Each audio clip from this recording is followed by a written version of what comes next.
that fraud is not new to PhilHealth. Mabuti pa nga yung pandemic, every 100 years bumabalik sa mundo. Dito yata sa PhilHealth, every time a new appointee comes into the PhilHealth family, paulit-ulit na bumabalik yung mga puno ng totoong mafia sa PhilHealth. Hindi lang po doctorate, hindi lang po nagdo-doktor, kundi naging doctorate na po yung expertise ng fraud sa loob ng institusyon na ito, na ikinalulungkot ko dahil marami po dyan ang mga naging kasama at naging katrabaho ko.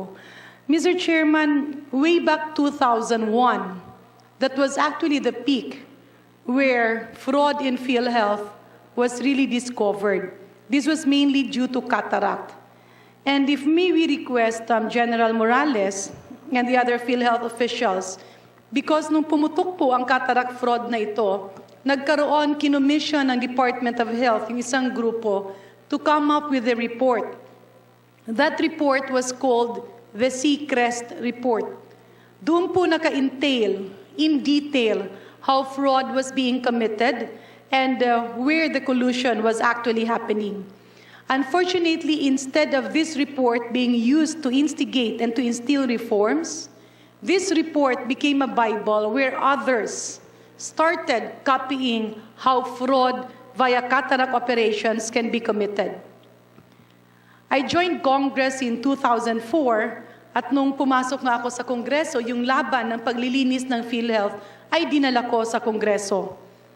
Fortunately, sometime in the early part of my first term in office, then our former President, GLORIA asked me a few important questions and gave the directive for Congress to continue the investigation. Because of this, Secretary DUQUE, who was then a president of PhilHealth, allowed us to instill reforms related to cataract fraud. Nawala, subalit bumalik, nawawala ulit, bumabalik. That's why, Mr. Chair, I do hope that at this time, permanent reforms will really be installed because it's useless to be investigating. Ilang investigasyon na po ang dinaanan ng PhilHealth pero walang nangyayari dahil bawat panahon na merong bagong ina-appoint, they have mastered the art of fraud. Hindi po totoo na case rates lamang ang problema. Case rates actually simplified the fraud. But prior to case rates, kaliwat kanan na po ang fraud na nangyayari. Unang-una po sa listahan ng mga miyembro. Pangalawa po, sa mga remittances ng PhilHealth Premium. Baka po pwede nating balikan kung ano ang mga nangyari nung panahon na yun. Dahil kung tinitingnan po, just for disclosure, Mr. Chair, I became the chairman of the PhilHealth Board, I think in 2015, up to the early part of 2016. Allow me, I'm not sure, but I think that was like 1 year and 4 months. At nung una nga pong pumasok sa PhilHealth, ang una po naming tinutukan ay baguhin ang case rates. A joint committee was organized because there were seemingly a lot of duplications between PhilHealth coverage and the free medicines being distributed by DOH.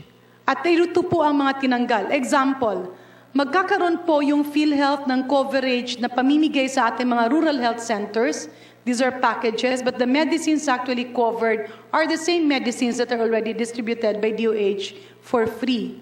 So to avoid duplication and to align the actual case rates, nagkaroon po ng reduction. I believe dialysis was one of those. Pneumonia case rates were also changed dahil nung panahon nga dati, na dokumento po yung track ng mga tao na hinahakot.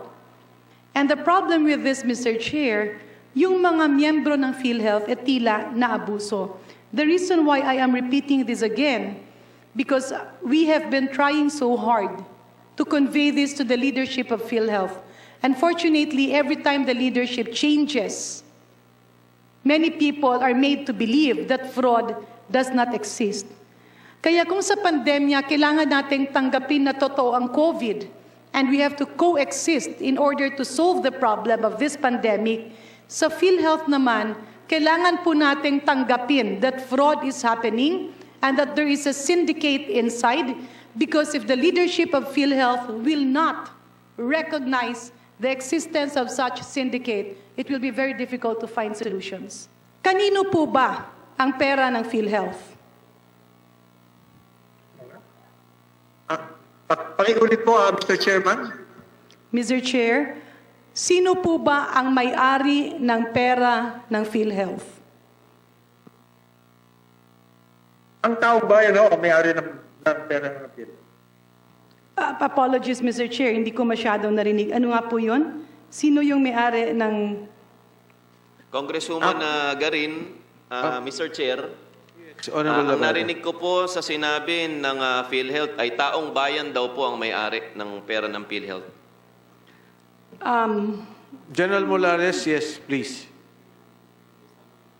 Opo, Mr. Chairman, ang sinabi ko po, ang nagmimay-ari ho ng pera ng PhilHealth ay ang taong bayan po. Mawalang galang na po, Mr. Chair, distinguished colleagues. Dito po siguro nagsisimula ang lahat ng problema. Kung hindi po natin naiintindihan ang talagang nagmamay-ari ng pera ng PhilHealth. Hindi po siya pag-aari ng taong bayan, pag-aari po siya ng mga miyembro ng PhilHealth. Being a public health insurance, that's why its function as an insurance. Lahat po ng insurance, nagbibigay ng premium yung mga miyembro.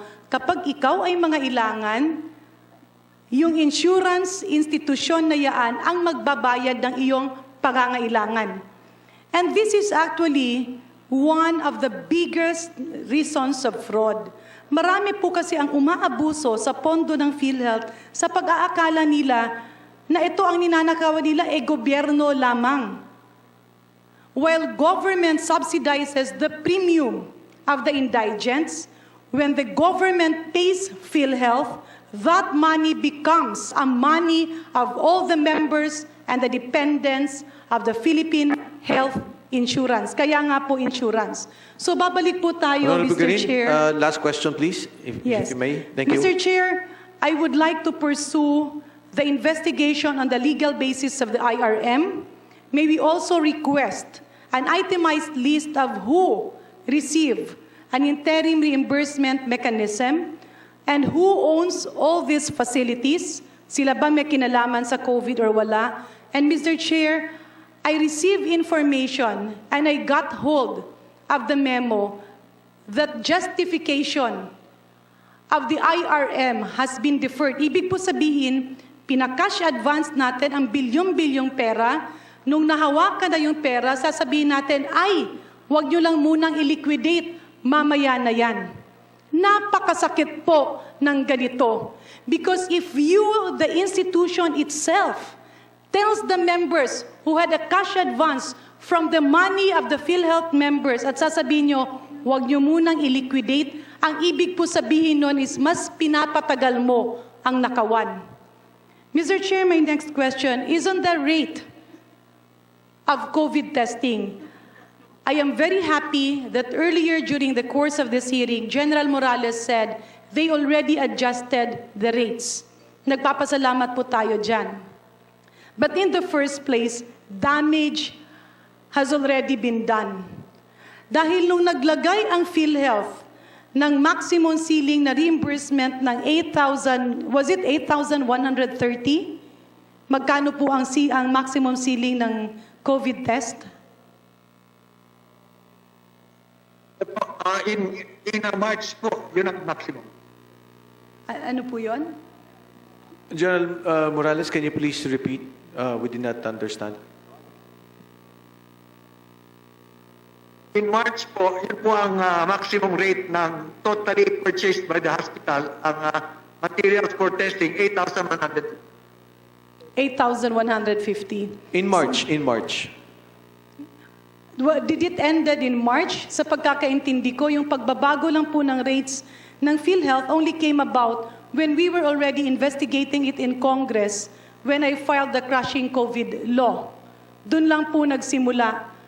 ang pressure. Actually, Honorable Garin, yes, I was a witness to that. In the hearings that we conducted, ikaw po yung 1 or 2. Kayo po yung nagsasalita na masyadong mataas yung 8,100. And then later on, ibinaba po.